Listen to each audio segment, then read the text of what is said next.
Welcome to Asbury's Summer Story Time. Each week throughout the summer, a story will be presented and posted on Facebook. On Asbury's Facebook page is Asbury UMC Smyrna, and it's also going to be on YouTube. The stories will be posted Sunday evenings at 7:30. We hope you can join us as we read parables that Jesus told. Now, parables are stories that teach a lesson. While the storybooks may seem to be for children, the lessons Jesus taught apply to all of us, all ages. So gather everyone around and listen to a parable that was taught by Jesus. We're going to be reading the parable called the Unforgiving Servant. It comes from the book of Matthew, chapter 18, verses 23 through 35. Jesus was a very good storyteller, and he used these parables to teach people things that they needed to know. When Jesus' friend Peter asked a question, "How many times am I required to forgive someone?" Jesus answered Peter with a story, and it's this story, the parable of the unforgiving servant. Jesus wanted Peter and everyone, including you and me, to understand that God is merciful and kind to us. God forgives us even when we don't really deserve it.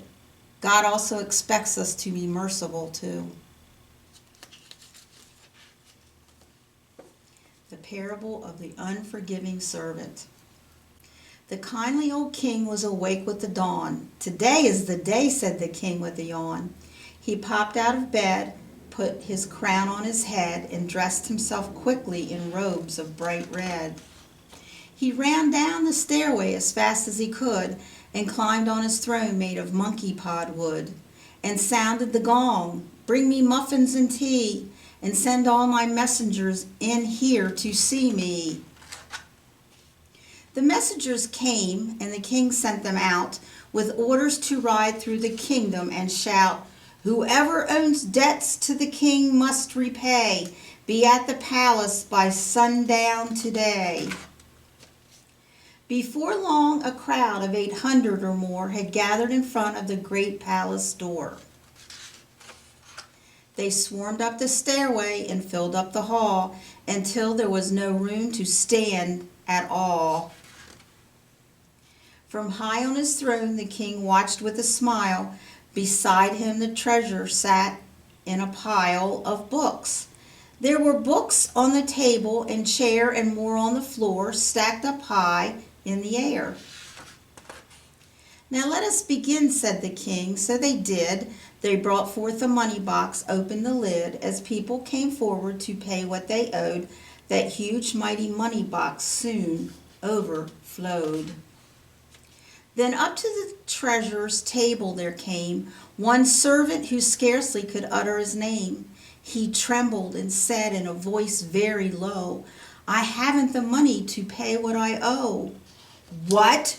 roared the treasurer. "Then you will find it's Law 33 that we can use on your kind, a law that said clearly," he rant and raved, "that you and your family will be enslaved." The servant ran up to the kindly king's throne and threw himself down on the floor with a moan. "Oh, please, sir, I promise that somehow I'll pay, but give me some time to discover a way." "Just how many pieces of gold does he owe?" the king asked the treasurer standing below. 10,000. The treasurer's answer was loud. 10,000, explained everyone in the crowd. The king raised his hand and they quieted down. "That is a great deal," said the king with a frown, "but I shall use mercy. I hereby decree your debt is forgiven and you shall go free."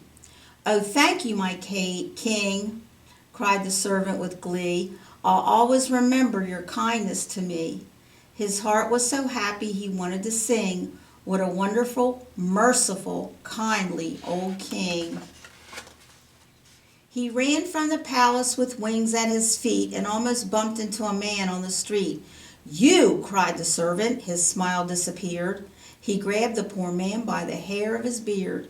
"You owe me some money. By heaven, I vow, you'll pay what you owe me, and pay it right now." "Oh, please," cried the poor man, "I promise to pay. Just give me some time to discover a way." "Time," laughed the servant with cunning and greed. "In prison you'll have all the time that you need." So saying, he dragged the poor man off to jail with no lawyer, no trial, no money for bail. The news traveled fast to the servant's dismay, for the kindly old king heard what happened that day. "Find him," he ordered, "and bring him to me." The kindly old king was as mad as could be.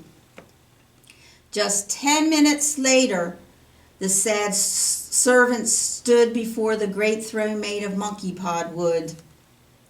"Today," said the king, "I showed mercy to you. I canceled your debt, and then what did you do?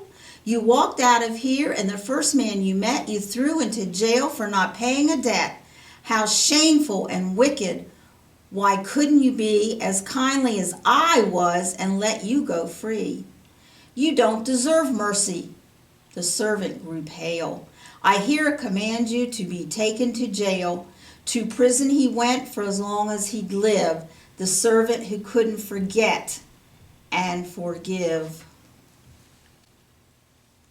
Thank you for being a part of today's story time. I hope you can join us again.